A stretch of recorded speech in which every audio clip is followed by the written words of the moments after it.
जुबैर भागकर किचन में आया और दरवाजा बंद कर लिया, लेकिन दरवाजे की दूसरी तरफ से दस्तक शुरू हो गई। सहरी का वक्त खत्म हो रहा है जुबैर, मुझे भी कुछ खिलाओ। वो आवाज अब जुबैर के कान के बिल्कुल करीब थी, हालांकि दरवाजा बंद था। जुबैर ने हिम्मत जमा करके बुलंद आवाज में आयतल कुर्सी पढ़ना शुरू की। अचानक एक जोरदार धमाका हुआ और पूरे घर की खिड़कियां बैक वक्त टूट गईं। जब जुबैर की आंख खुली तो मस्जिद से सहरी के खत्म होने का ऐलान हो रहा था।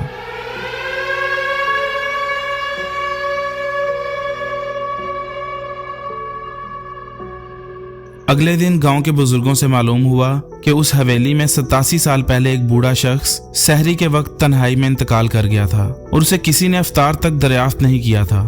तब से वो रूह हर रमजान अपने अधूरे रोजे की प्यास बुझाने के लिए किसी न किसी को तलाश करती है। जुबैर ने दोबारा हवेली जाने की हिम्मत नहीं की, लेकिन जब वो अकेला सहरी करता है उसे महसूस होता है कि कोई उसके पीछे खड़ा होकर तस्बीह पढ़ रहा है। जुबैर ने वो हवेली तो छोड़ दी, लेकिन खौफ उसका साया बन चुका था। उस रात के वाकये के बाद उसे हर रात ख्वाब में वही संदल की बू आती और वही हड्डियों का ढांचा उसे पुकारता हुआ महसूस होता। पुरस्रार बूढ़े की हकीकत जानने के लिए जुबैर ने गांव के सबसे मामर शख्स बाबा कादिर से राब्ता किया। बाबा कादिर ने जब जुबैर की बात सुनी तो उनका रंग फक हो गया। उन्होंने हुक्के का एक कश लिया और एक गहरी आह भरकर वो लर्जा खेज दास्तान सुनाई जो वक्त की धूल में दब चुकी थी।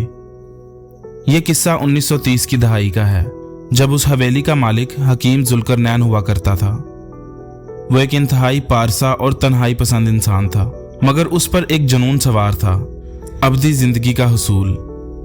हकीम ने रमजान के आखिरी अशरे में एक ऐसा अमल शुरू किया जिसके बारे में कहा जाता है कि वो इंसानी रूह को जिस्म में कैद कर देता है।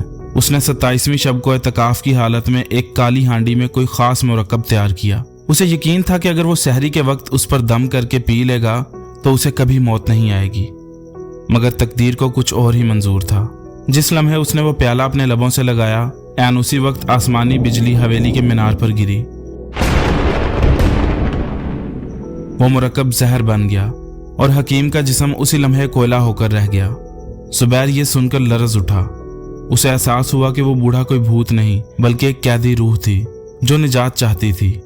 उस रात जुबैर ने फैसला किया कि वो उस नामुकम्मल रोजे को मुकम्मल करवाएगा। वो दोबारा उसी हवेली में दाखिल हुआ।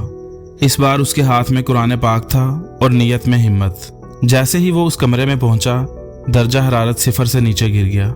दीवारों से खून की तरह काली स्याही बहने लगी और वही नहीफ वजूद कोने से नमूदार हुआ।